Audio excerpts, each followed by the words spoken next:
كبسولة اليوم عن التأجيل. بتأجل ليه؟ بتأجل ليه الصلاة؟ بتأجل ليه التوبة؟ بتأجل ليه الاعتراف؟ ايه اللي مأخرك؟ ايه اللي مخليك دايما تأجل الحاجات دي، مع ان الحاجات دي اهم حاجات في حياتنا، وبالرغم من كده بتأجلها؟ طب بتأجلها ليه؟ ما تأجلهاش. خلي بالك، الوقت منذ الآن مقصر. الكتاب المقدس بيقول لنا كده. كل يوم لازم الواحد يخلي باله، ما تأجلش أبدا. دي أهم الحاجات. التوبة أهم الحاجات في حياتنا. التوبة ما تتأجلش.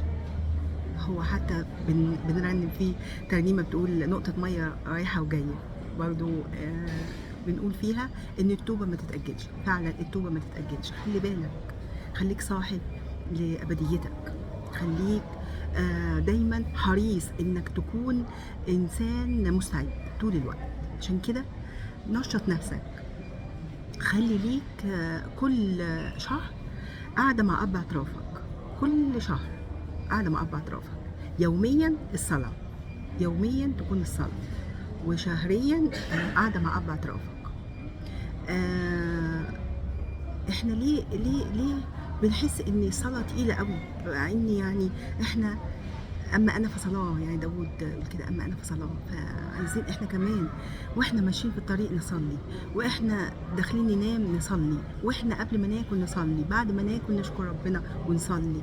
نبدا عمل جديد نصلي من اجله، نبدا مشوار جديد نصلي، رايح مشوار وقلقان منه نصلي.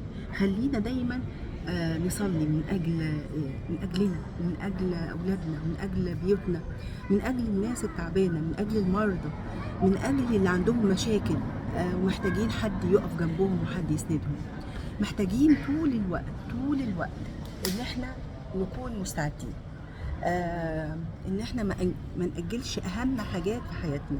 الصلاة دي الكلام مع ربنا. احنا ما بنبطلش كلام مع اصحابنا، ما بنبطلش كلام مع جيراننا، ما بنبطلش كلام مع اخواتنا، ما بنبطلش كلام مع القريبين مننا. هو الأقرب والألزق من الأخ هو ربنا يسوع المسيح. عشان كده هو الوحيد اللي احنا دايما نبقى حريصين ان احنا نتكلم معاه كل يوم. ده حتى الست وهي بتطبخ بتقعد تصلي وترنم وتقعد تقول مزامير، والاكل بيطلع زي العسل زي السكر، صدقوني. فخلينا طول الوقت نصلي ونكلم ربنا، وخلينا طول الوقت ان احنا نبقى حابين ان احنا نبقى قريبين من ربنا، ونقرا في كتابه، ونقرا في انجيله.